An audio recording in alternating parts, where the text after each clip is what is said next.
Alrighty, and with that, I'll go ahead and pass it off to Marie. Thank you, everyone.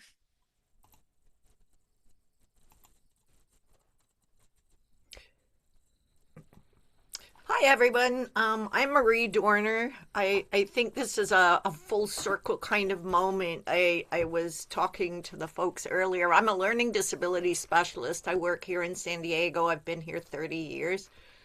Um, but I came to the United States in 1981 from Australia with a physics degree. And so once my kids were a bit bigger, I went to school and said, okay, I'll get my credential as a teacher for a physics teacher. And one of the requirements for to be a teacher in Wisconsin is that you have to have a 2 unit course on teaching reading. And so I went to the class, and the first thing the teacher said was, you're not going to have to teach reading. You're teaching high school. They already know how to read. We are going to study questions. So here's my textbook from, I'm sorry, it's got the blurred background, but it's called Classroom Questions. So we spent a whole semester studying questions, and he talked a lot about writing good exams and having a good classroom with good questions. And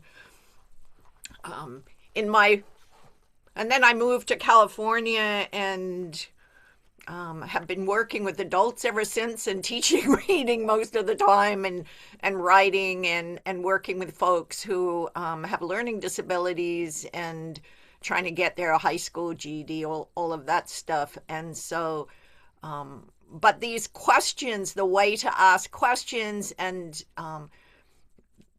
really sunk into me. And I have 4 children as well. And I went to a gifted workshop at their high school, and it was the same thing. It was Bloom's taxonomy. It was look at these questions. This is how we keep our bright students busy, asking them really extended questions. And my special ed people were saying, ask all those questions because you will keep the lower level people busy as well. So we want to keep all of our students engaged, and the way we ask questions can really help us with that. So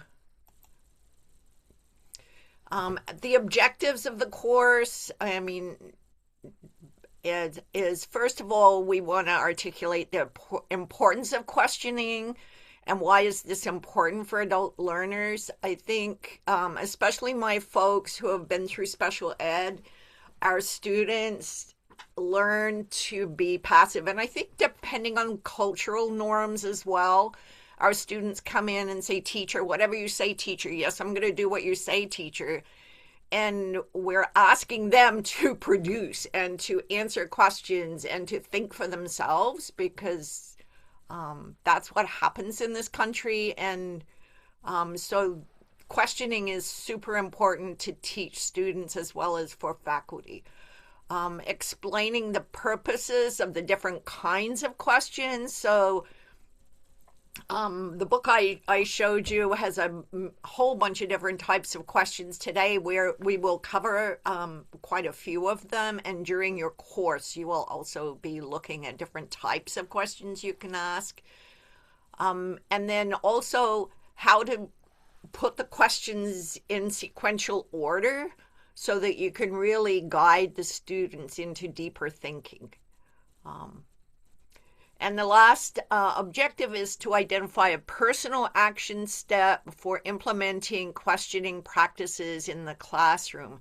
What are you going to take from this? I mean, we're going to throw a whole bunch of information at you, and which pieces can you capture and say, oh, yeah, I'm going to use that in my classroom. Because we go to all these workshops, but that next step of actually using it and finding something that will really enliven your teaching would be really good. So today's agenda is the importance of questions. We're going to talk about thinking skills and the types of questions, and how to develop questions and questioning strategies. And then we'll wrap up and go to the next steps. So I've talked, Maria's talked, Adria's talked. Now it's your turn. Um, so here's the I want you to put in the chat one or two examples of questions that you might have asked in your classroom. I know some people are not classroom teachers, but maybe in a counseling meeting, in a faculty meeting, what would be one or two examples of questions you've asked recently, and why did you ask that question? And the questions are in the chat as well, so you can look straight at the chat and answer those questions. I asked my husband this, and he said, "What?" Purpose was just to be a jerk, I think. I'm just being funny, he said. So, um,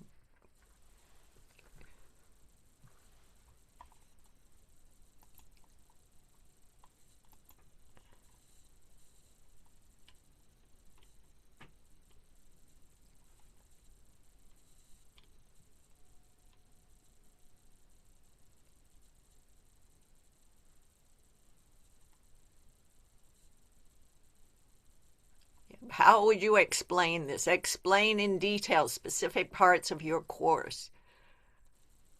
What are the 7 rights of administration? What will you do differently? Very cool.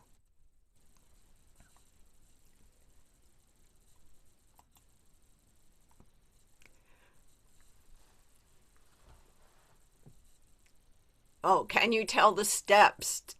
Tell me the steps I need. Yes.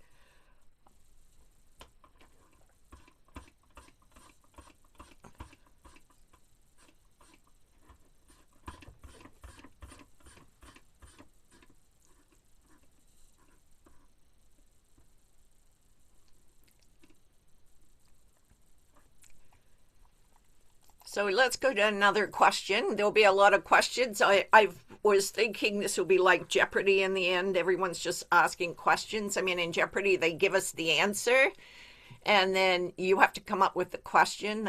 That's kind of another interesting twist on it all. Why is asking questions important in teaching? Why are we asking questions?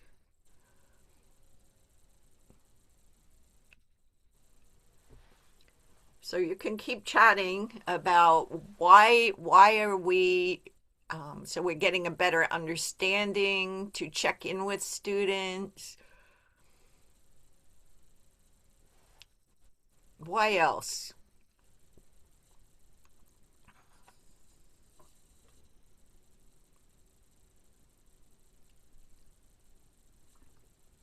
Checking knowledge, clarification. Clarification's really important. Students learn better when guided. Recall to understand.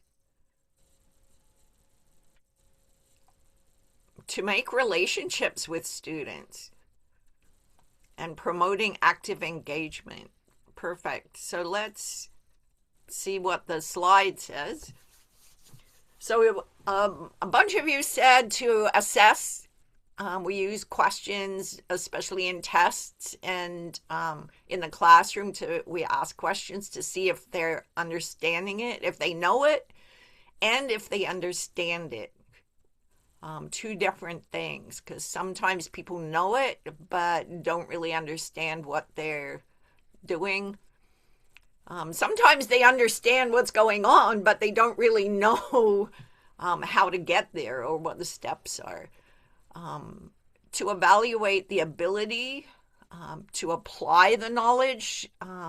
Everything that we're teaching in the classroom is great. We teach, we want people to understand, but if students can't leave the classroom and use that information, then we're really not really using our time to the best advantage. And deeper than that, we're asking students to think. We're asking them to really think through, what did we ask? How do I answer these questions? How do we evaluate um, the way that they're thinking? And if we want them to think even better, we can model metacognitive strategies. We can help them see, oh, I would think about it this way. Um, and you can see at the top of the slide, it says handout two. And in the chat, it says handout two. In your handout packet has space for you to jot notes about this if you would like to. Um,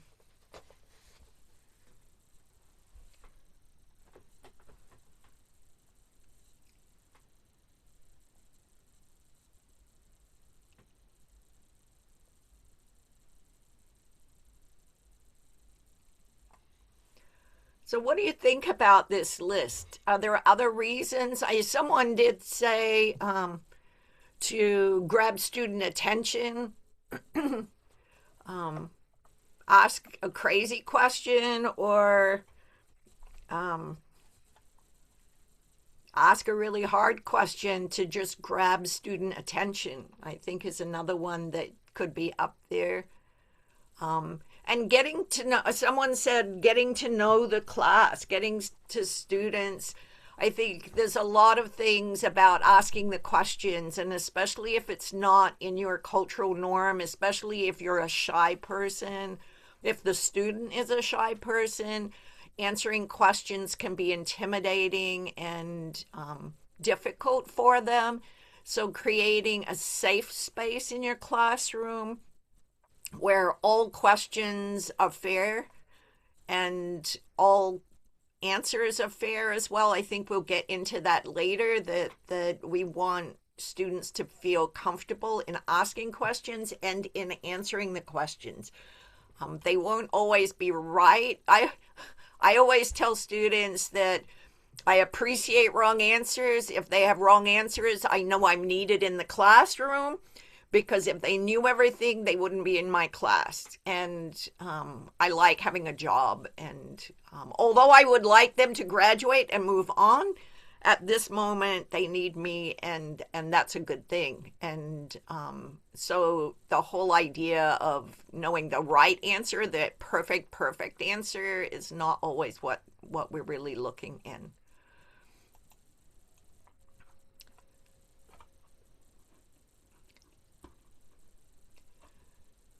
So when we talk about thinking skills, what do we mean by this? You've already done some work this week to review some common models for representing the different types, the different levels, ways of thinking about thinking. So let's take another look at those models to get their relevance and to move forward. It's really interesting. This book I had was written in 1966, and Bloom's taxonomy was a brand new, wonderful thing. So it's really interesting in 2026 that we are here talking about Bloom's taxonomy. It was updated in 2001. And if you see, the old Bloom's was old nouns saying this is what you'll do. And now it's, well, things to achieve, whereas now it's all verbs. So the lowest level in Bloom's is to remember. And a lot of times classes or tests or requirements are focused on the do you remember, say it back. And then we want to understand.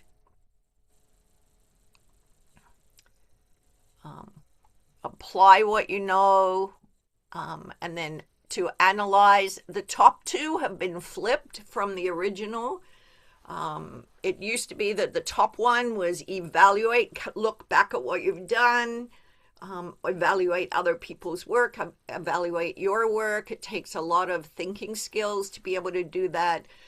But the highest one now is create. And a lot of times we kind of get stuck down in the bottom of the Bloom's taxonomy, but it doesn't matter what level the student is, they can create a dictionary, they can create art, they can create materials for themselves that will help them internalize the material that you're teaching. Um,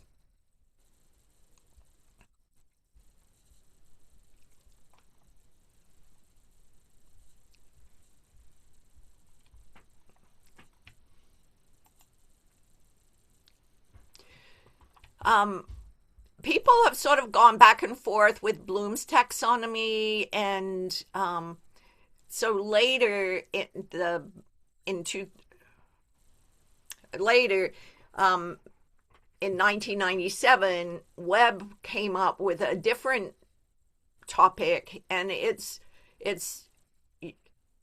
often it's not a linear set of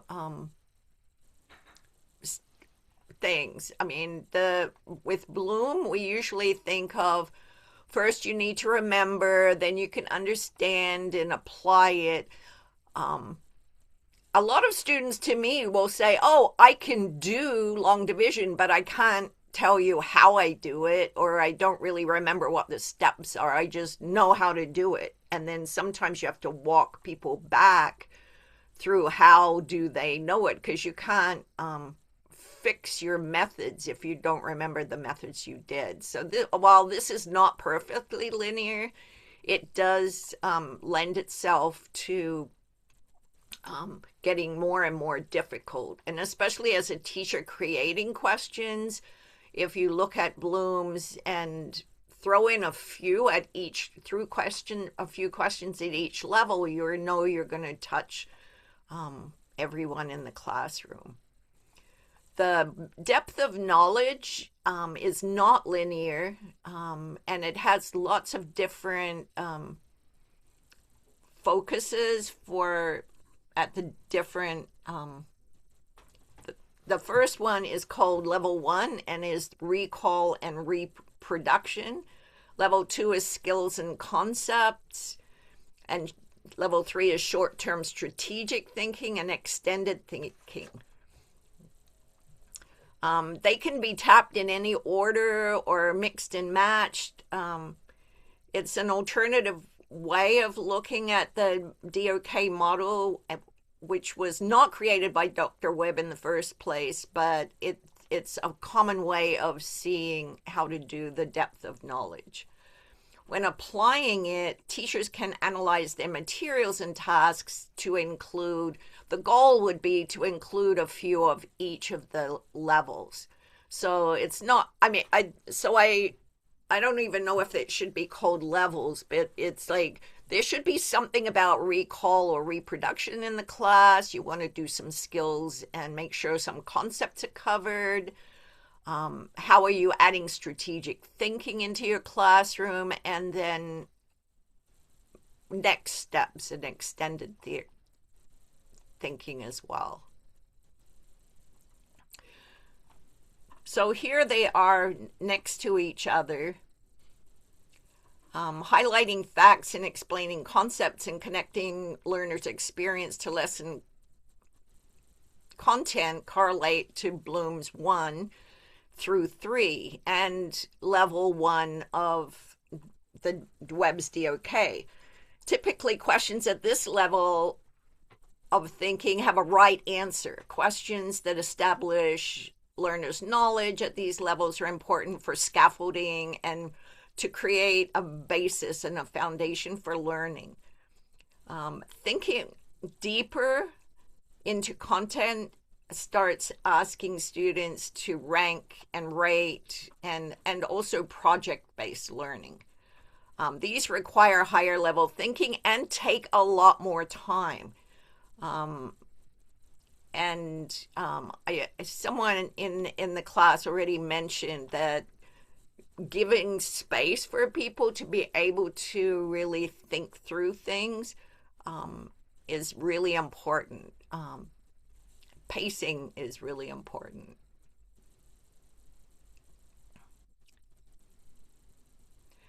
Close reading of lesson materials to evaluate ideas requires learner defend their responses to questions with multiple answers.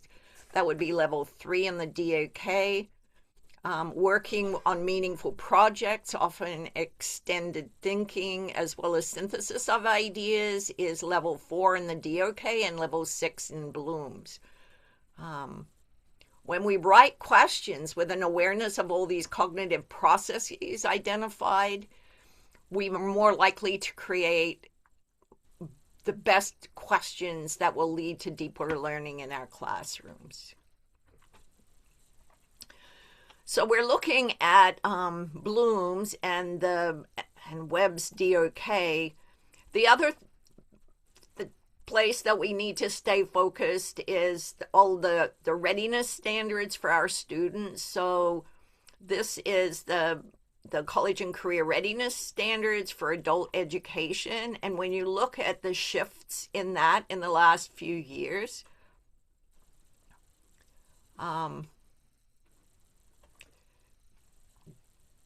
it's really the key shifts that influence how we teach ELA literacy, including reading, writing, speaking, listening, and language. This has a lot to do with the kinds of texts we choose and how we have students interact and engage with those texts. The key shifts in these areas are complexity, how complex the text is, and its academic language. Because especially as students move on from the basic classes to the more college or career readiness, they're going to be faced with very complex language, and how do we help them get ready for that? Also, evidence, as reading, writing, and speaking grounded in evidence from the text. And I think this is really important right now in this world, that people are looking at where is the evidence, where can you show, oh, this is true because I saw that. And the last one is building knowledge through rich, content-rich, informational texts. If we want our students to be successful in the future, it's really important that we really extend their knowledge and for them to know how to learn. And I think especially when I do the learning disability and universal design courses, we talk a lot about helping students learn how they learn so that they can move forward. What questions can they ask so that they can push themselves and be more comfortable with these higher level texts. So now it's a chat for you. We're going to spend a few minutes asking, what connections do you see between all of these three models? And how can classroom questions play a role?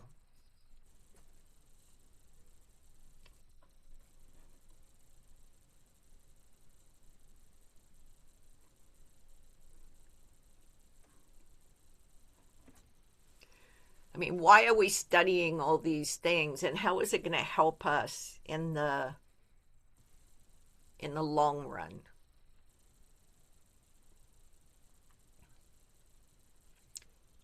So Heather wrote, all of the levels are important. We got a thumbs up for that as well.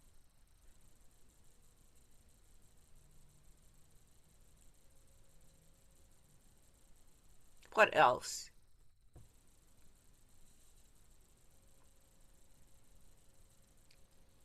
They use different names for the same concepts around the learning process.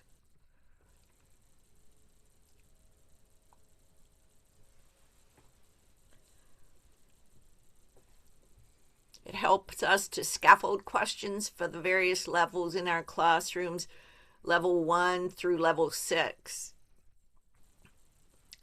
And I think, yeah, especially ESL has so many different levels that really can progress from one level to the next.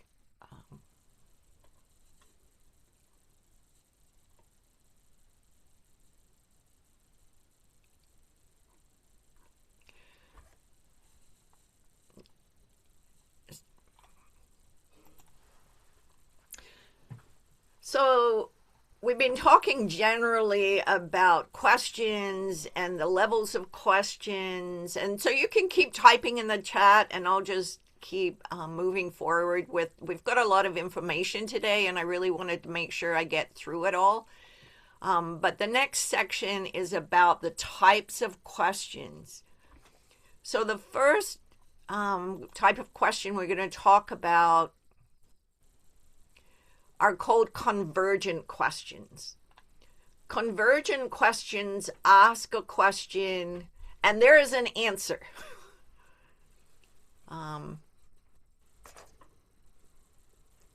Within the levels of Bloom's taxonomy and Webb's DOK, we can formulate convergent and divergent questions to check whether students' comprehension build up to a point of using what we've taught. Closed-ended questions would include, I found where I was supposed to click, sorry. A closed-ended question could be a yes/no question. And I think we're going to talk later about this. I love yes/no questions because students can give the thumbs up, the thumbs down.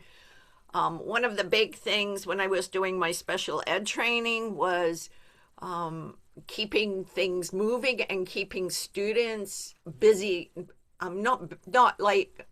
So keeping people on task by asking lots and lots of questions. And a simple way of answering would be thumbs up, thumbs down. What do you think? Yes, no, I don't know. So you could do nonverbal but these are closed-ended questions. Another type of closed-end questions would be multiple choice. Pick from one of the possible answers. They may be used for quickly checking comprehension. These type of questions usually focus on the lower levels of Bloom's taxonomy and the DOK. Are these questions unimportant? Should we skip them?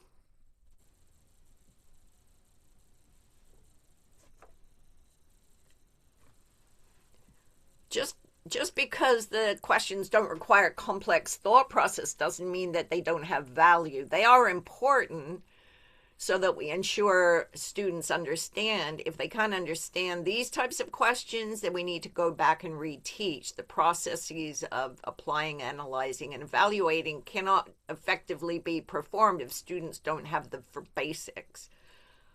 So we need to make sure that students build on the higher learning thinking based on solid foundation of facts, so that they have the skills so that they can dive deeper. So that's convergent thinking, where we converge on one correct answer. Divergent questions, open-ended questions, worked more for the student to really think and be creative. It could be something not so creative. I mean, what's your favorite restaurant? Great question. Or where do you come from? I think I love asking students, where do you come from? Where were you born? Where did you grow up? Then people can learn about the different nations of the world. I usually have Google Maps open, and then we can go all over the world and just do a little bit here and there. And after a while, that we cover a lot of ground. So divergent thinking is open-ended questions, and they are useful for involving students in deeper learning.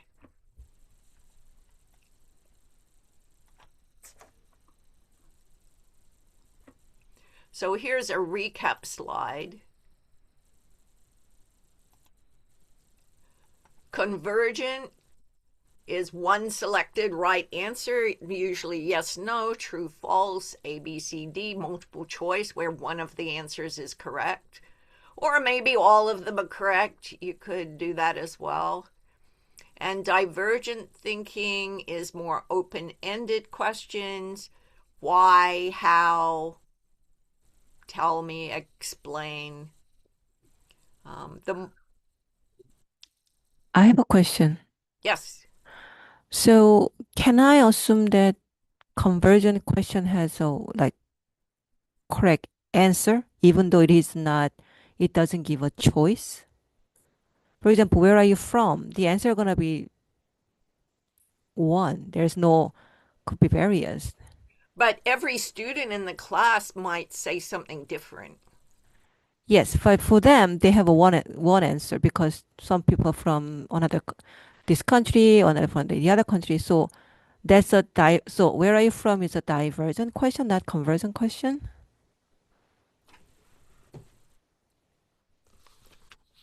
Yeah, I think because if it was on a test and it's you said where do you come from, and I put Australia, and someone else wrote India, we would both be correct. Whereas on a convergent test, we would all have to say the same thing, which is a convergent question would be, where are we right now? We're all on Zoom. So there's only one answer that would be considered correct. Okay, so let I think I understand, but just to clarify, Mm-hmm. let's let's I ask, there's a reading, and then the question is what time is it in the reading, not in a different Yes, yes. word. And then I didn't give any choices. Just a what time is it? And there's no choices. But still, because there's a correct answer in the reading, what time it is, then it's gonna be conversion question. Yes. And because they're going to have to use higher order thinking to be able to figure out what are the clues. Maybe the people are eating breakfast, or maybe they're all still in their pajamas or something, and so it's in the morning. But maybe you're a night shift person, and that's what you do at nighttime. So, but we'll talk more about it. The purpose of the divergent thinking is really to get students to think more out of the box and have a opportunity to learn from a variety of perspectives. The more we build community in our classrooms, the more the learners will feel comfortable to take risks and discuss and give each other feedback. Our questions can help students clarify and extend, and we can get the divergent questions that build higher order thinking. So, a divergent question might be, how do we know it's morning? Or how can we tell what time it is in this reading?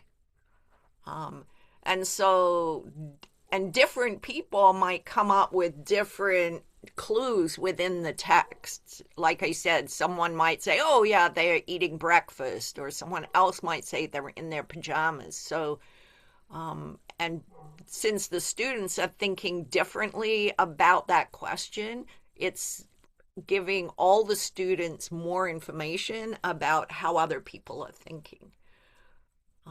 So instead of there just be one right answer, a lot of times when there's one right answer, like if you're spelling, usually there's one right answer to spell. And so we haven't really got much flexibility around that. But we don't want students to be so focused on, oh, I have to spell it right, that all their energy and their stress levels build up. So if we can add divergent thinking, we can also help students start to think about how to think. I've had a lot of students sort of say, oh, in my country, we have to be quiet and just behave ourselves. And we haven't, no one's ever asked me before whatever question I was asking them. So helping students start being able to think for themselves, open-ended questions are a really good way to do that. That's a really good comment and question. So now you get to practice. This is our first breakout task. I think I was just talking about stress. The Real ID has really caused stress for a lot of people. You do not have to fill out or know anything about the Real ID for this exercise, but the picture here is just so that you see, oh, here's the Real ID.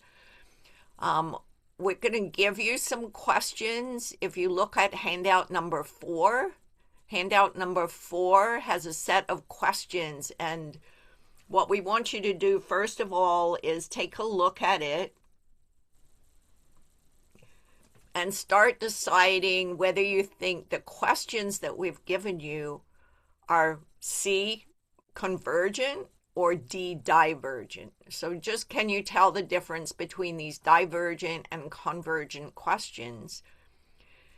And if once you finish all of the questions and have labeled them C or D, then you could take 2 of the convergent questions and then start thinking about how you could rewrite them as divergent.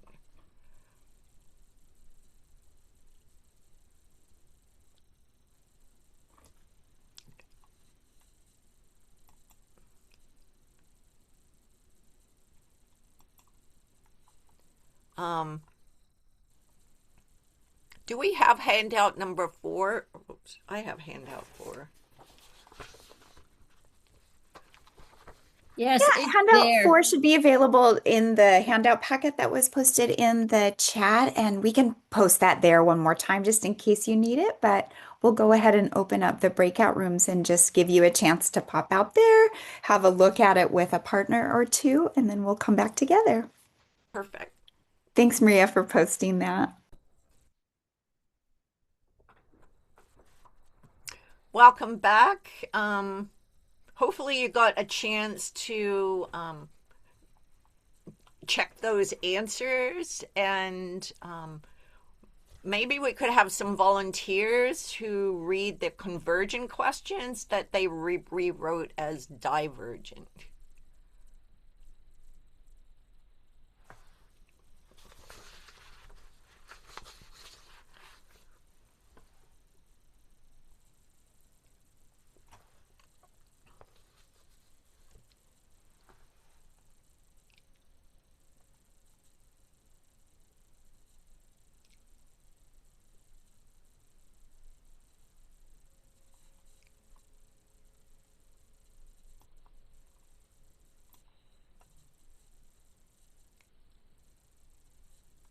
So we have, what image does the Real ID have in the corner?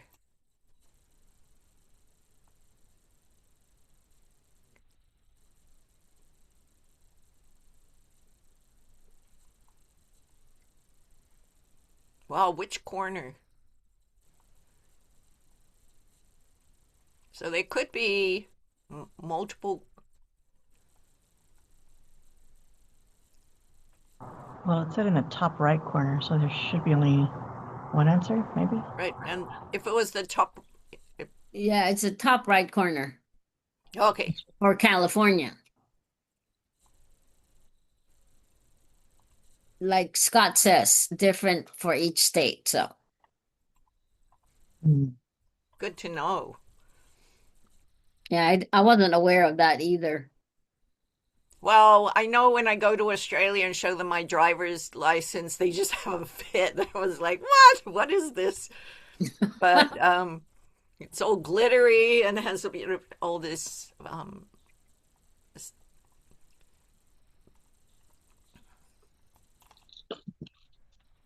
So the next type of questions that we're going to look at are text-dependent questions, and I know we there was a we recommended that you do the text-dependent questions information, read about it before you came here. So what are text-dependent questions?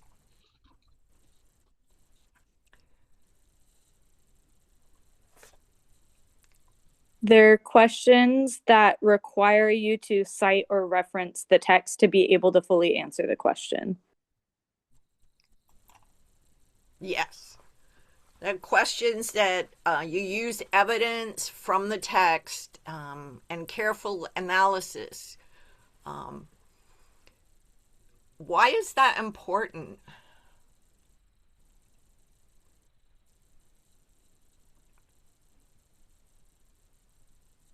It promotes critical thinking. Right, and it also distinguishes between when I do practice GED or practice high set test, I don't need to read any of the articles. I can just answer all the questions because I have a deep knowledge of science and math, especially. And oh, Scott said you can't just Google or chat GBT the answers. And I think that's a really powerful thing for us right now in this moment. But I think I have students who are very knowledgeable, but they can't read. So they can't read what it says, so they can give me the answers to the questions because they're smart people, but I'm not sure that they can actually read the way I would like them to be able to read because they can't learn new information if they're not reading. Or I have to find another way for them to get the information. The questions that can be answered only by referring back to the text. Text-dependent questions require close reading of text. This requires us to write questions that help students engage and interact with the text.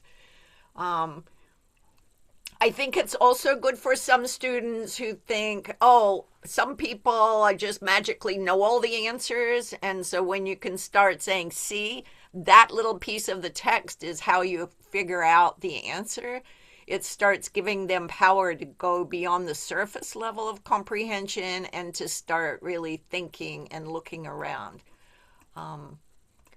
And it's and I think the other thing is with the internet and with social media right now, also, it's how do you get evidence that something's true or not?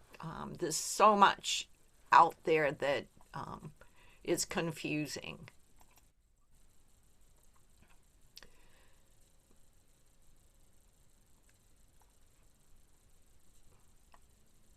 Oh, I think I read all this. We'll go to the next slide. So now we want to look at types of text-dependent questions. And they can come at a whole, you could start with the part is looking at words. You're asking, do you have a general understanding of this information? So you might have a text dependent question about understanding.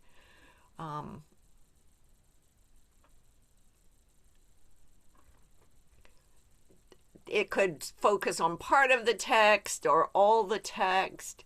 The general understanding are the types of questions that gauge overall comprehension to confirm that students have the gist of the text. The next level would be the key details. At the sentence level, do they see the key details that are important that the author uses to inform the reader and add clarity? They often include the who, what, when, where, why questions in the stem, and they tend to focus on information presented directly in the text, essential to understanding the text, not just trivia. maybe they want the trivia to be on Jeopardy, but really what we want is for that deeper understanding. Next, we want to focus on vocabulary and text structure. Maybe we'll ask, what does this word mean in this context? And the text structure is requiring the students to consider, how is this reading organized? Are they using problems and solutions? Are they using character dialogue? And the vocabulary questions should also include both denotations, what does the word mean? The connotations is, what are the feelings these words bring up? And can also focus on the shades of meaning and word choice, the figurative language, and learning new words from context. So really rich vocabulary work. Next would be the author's purpose. Why did this person write this? What is this? Can you tell what the author's viewpoint is? Are they an expert in this area? Are they a beginner in this area? Do they have the same viewpoint as you? And I talk to people about it. You don't have to agree with the author. You're just looking at what this author says, and you can read it and understand what this author particularly is trying to say. And then you can go home and decide it was a whole piece of junk or it was something worthwhile. But it's really important to be able to read and understand why an author is saying what they're saying. The next one higher is inferences. Inference questions require close reading and careful thought to consider how the ideas and details in the parts of the text contribute to the whole. The unsaid, that is very important, that you need to know about. And then finally is opinions, arguments, intertextual connections come only after students have read the text multiple times to really develop their understanding. From there, they can form opinions and arguments. They may also identify connections related to evidence in other texts, so you could compare one text to the other.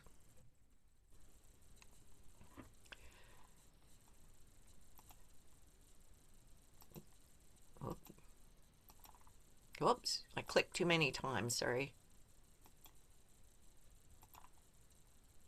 Oh, this is what I wanted to have happen, was the pyramid figure. It sort of relates back to Bloom's taxonomy a little bit, is that a lot of our questions might be this lower part of the triangle, the pyramid figure. Why do you think that is?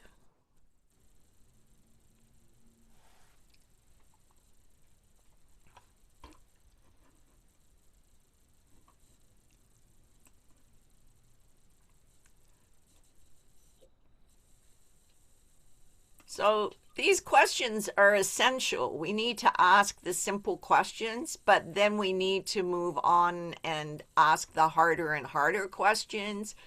We don't want to stop at the key details and general understanding. Sometimes just trying to get through the curriculum, it feels like we have to push through with that. Maybe you're not going to do the top ones every single time, but try adding one or two of them every class. And it depends on the objective you are trying to elicit from the class or a student.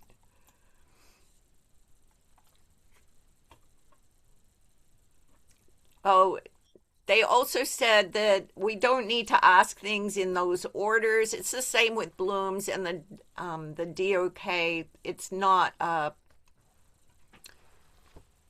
set order particularly.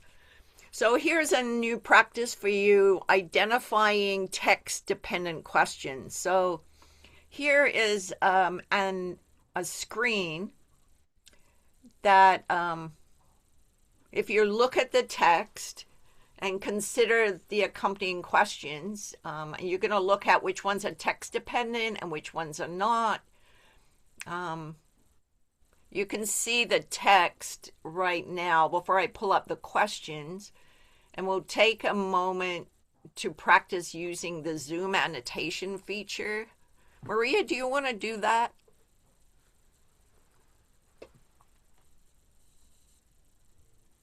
Oops, sorry. I couldn't get a hold of my unmute button.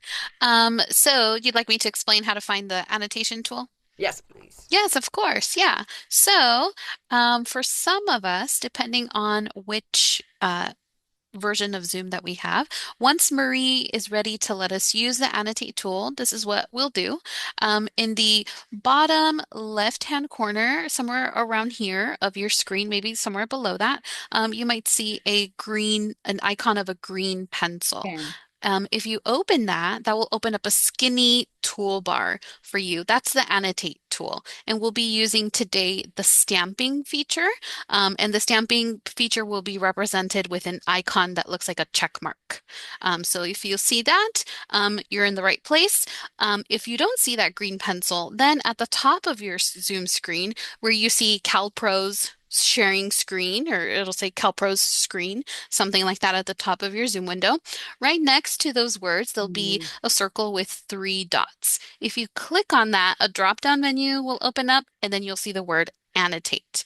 You click on that, and it'll allow you to, it'll Oh, open up that skinny toolbar, and you'll be able to use the stamping feature, the same thing with the little check mark icon. That'll be the little stamping feature that we'll use today. Yeah, and I see someone already found it. Yep. So that'll be in the right place. If your version of Zoom doesn't have that, you're also welcome to participate via the chat as well. Cool. Yeah. And I'll go ahead and clear those so that you can continue, Marie. Thank you. Hmm. So this infographic on the screen is from the U.S. Bureau of Labor and Statistics. It shows income and unemployment rates listed by a level of educational attempt. Now take a look at this list of questions. So here's our questions. I had to move my annotate bar so I could read the questions. So we're going to look at the text and consider some accompanying questions to see which are text dependent and which are not. So what you can do, if it is text dependent, you can just give it a star, give it a check. So you would read, what is the average employment rate in 2011? Is that text dependent or not? So we've got a bunch of people who say, yes, it's text dependent. So go to the other questions. What is some reason people lose their jobs? People have what level of education?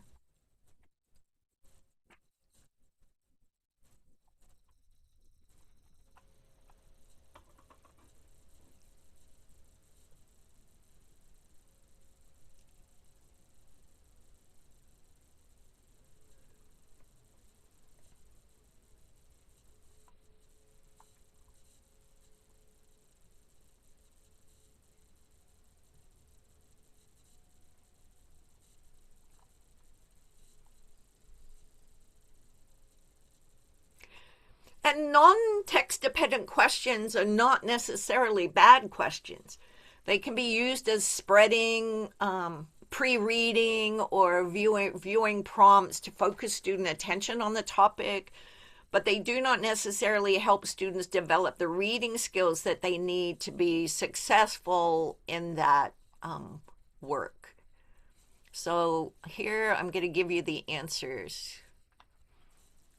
So there we are.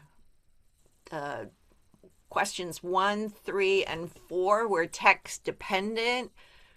The 2, 5, and 6 are not text dependent.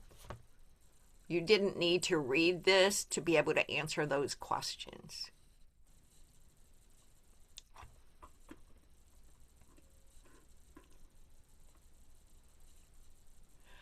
So now we're going to have another breakout. We're going to start on your own, identifying text-dependent questions. And this time we're going to have 3 breakout rooms. We'll have an ESL room that has a picture, an image as your text, and complete the questions based on option 1, breakfast with tech. If you teach ABE, ASE, or GED, you will probably look to option 2. There's a passage on Sacagawea in your handouts. Handout number 5. And number 3, if you teach CET or IET, you will work on option 3, a textbook passage for nursing assistant students on the stages of human growth and development. We'll start this class here with this task here in the main room. You have 3 minutes to skim your text and mark the associated questions TD, text dependent, or non-text dependent. And once you have read through it and done that, please join the breakout room that is most suitable for you and the subject that you teach or you are most interested in. You'll have 5 minutes altogether. So mark your answers on your handout number 5, and then compare your answers with a colleague in your area.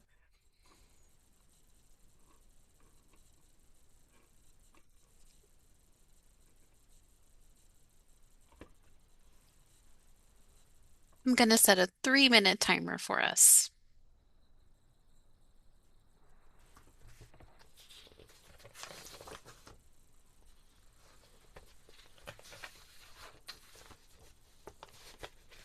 And if you're having any trouble finding that handout, let us know so that we can help with that. But yeah, this timer is just to give you a chance to look at this on your own before you're placed in a situation to be discussing it. We'll let you reflect on it first on your own.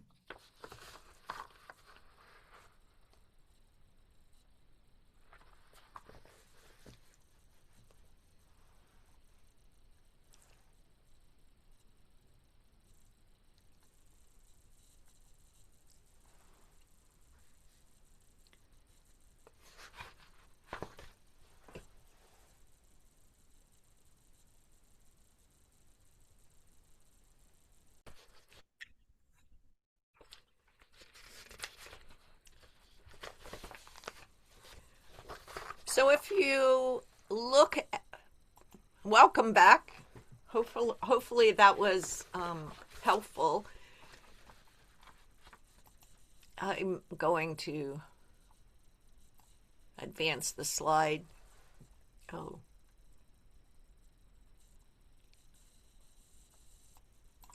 I'm going to go back one.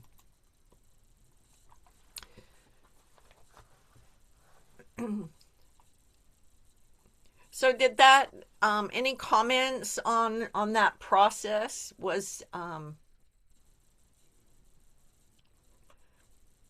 there is no debrief really here. So we're going to just keep moving forward. This, knowing whether, again, the text-dependent questions are wonderful and really focused on the text you are providing your student, or the procedures, whatever it is that you're giving your students. Just understand the non-text dependent questions are also important, but are not tied specifically to that text that you're providing.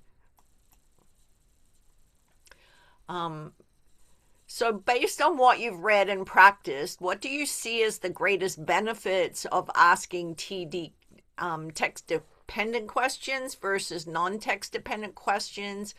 What is the role of non-text dependent questions? And what are the challenges you anticipate in developing or using text-dependent questions? And how do you anticipate your learners will respond to this type of question? We've still got a lot of slides going, so I'm going to throw them up. I'd love to hear your answers in the chat, or if you come on and tell me what you're thinking. But I'm going to just keep moving forward because we've got a lot of really good information here for you, and I wanted to make sure that you get it all. The next section is really how you develop questions and what is your strategy for using those questions. So once it's clear that how different types of questions, the convergent, divergent, text-dependent, non-text-dependent, correlate to all the different levels of Bloom's taxonomy and web, we can move forward to identify how we're going to apply them in a systematic way in our classrooms. How do we use them? So we always want to start with reflection, really. How do you decide what questions to ask? And it's really interesting. I mean, until I was asked to teach this class, I have to stop and think, why do I ask the questions I've asked? And it's kind of like when I was playing basketball and I had to practice goal shooting, and I have to think about goal shooting. Once I'm on the court in the game, you can't think about it. You have to just do it. And I think for teaching, it's the same thing. We have to really think about, I'm on autopilot with asking questions. What if I stop a minute and look at the questions I'm asking and think, why am I asking those particular questions? And what tools could I use to formulate questions that go beyond having students just parrot back the information that I'm giving them?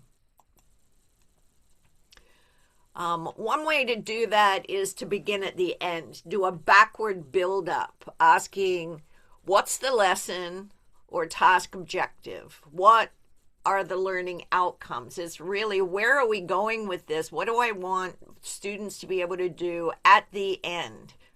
When they leave my classroom, what do they, and it could be when I leave my classroom today, what do I want them to know? When they leave the classroom with a certificate, what are the outcomes that I want for them?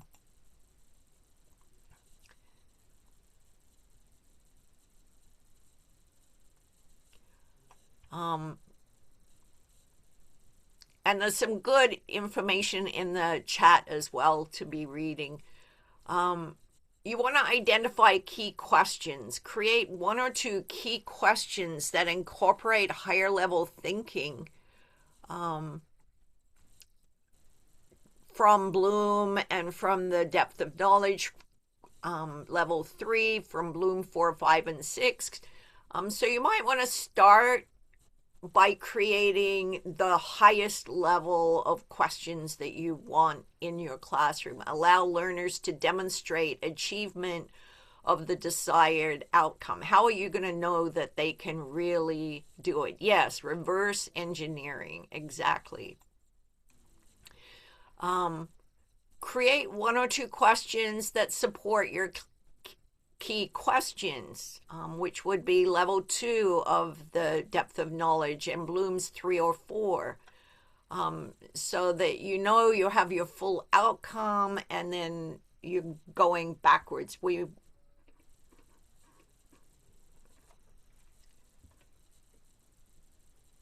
Once the end goal is identified, create one or two of those lower level, and then lay the foundation. Create one or two questions that lay the foundation, that make sure that the students can get started, that they have that basic knowledge to be able to make it through the whole system. And that's where we would start with the memory, the depth of knowledge 1 and Bloom 1 and 2.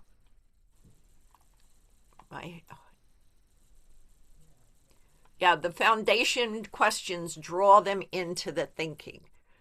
So let's get started. Then the lessons start with the foundation. And so in the lesson, we do it in the opposite direction. We start with the foundation, even though we create our courses backwards, but we start in the forward direction.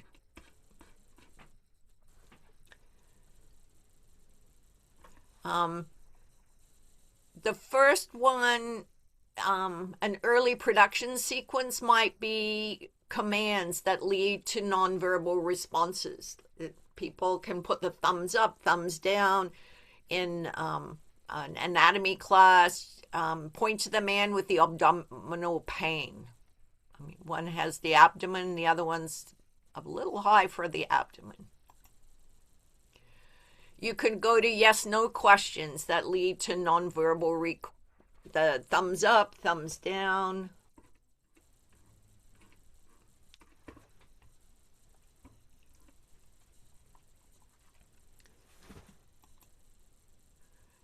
Then we go to or questions.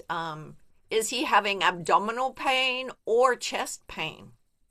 So now they have to look at both and start say, oh, it could be this one or that one. Finally, the what questions that lead to a single word or short answer response. What kind of pain is he in?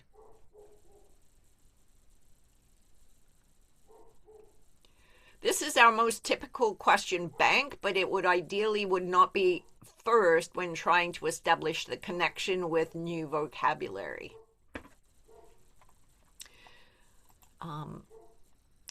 And then we have leading statements that lead to a single word or short phrase response. One is a symptom of a heart attack. One symptom of a heart attack is, which one do you think is having the heart attack? Needs to get help pretty quick. Sorry, just a minute. Note that the leading statement includes language that may be helpful to the learner who understands the cues, but will simply be careful that students understand the cues. If they don't understand the cues, they'll be confused, and then you don't know what is confusing them. So I'm just going to repeat this. Leading statements can lead to single word or short phrase responses. Note that a leading statement includes language that may be helpful to a learner who understands the cues. But if a student doesn't understand the cues, it could be confusing, and then they'll get it wrong, but you don't really know why they got it wrong. So you want to be sure to scaffold the questions, especially around when using early production and sequencing for vocabulary development. Because people can get the wrong answer for a number of reasons. I'm going to jump in here. Thank you so much, Marie, for walking us through this example. And everyone, you'll see that, this example of this early production sequence is in your handouts as handout 8. The last two handouts that are in that packet, handouts 9 and 10, are two additional examples that are going to focus on just, some other levels of teaching or other subject areas. So you can see a couple more examples play out for ESL, for ABE and ASE, just to get, some more ideas. Given where we are with our time, we want to just make sure you know sort of what's coming next. And Maria, I'm going to ask if you wouldn't mind just jumping us ahead to slide 49, if you can scroll to that. Or yeah, we can see we've got the examples are here on the screen, but these are the same ones that are in your packet. And so maybe we'll just review this slide together. Marie, would you like to review this slide, or I can do this one either way? I can do it. Okay, great. Thank you. So you're already here, so your Moodle course started on April 20th and will end on Sunday. Let us know if you have please, the team here is wanting success in the program, so be sure to let us know if you have any issues. The due dates for each section are spaced throughout the week. Complete any tasks listed before the webinar as soon as possible. You already did that. And continue to work your way through the course activities, complete Unit 2 and move on to Unit 3, and your all assignments should be done by Sunday. And again, feel free to ask Maria for help if you have technical issues, or email me or Adria. We are very happy to help. So our time is up, and I hope this was a helpful webinar for you, and look forward to spending the rest of the week with you.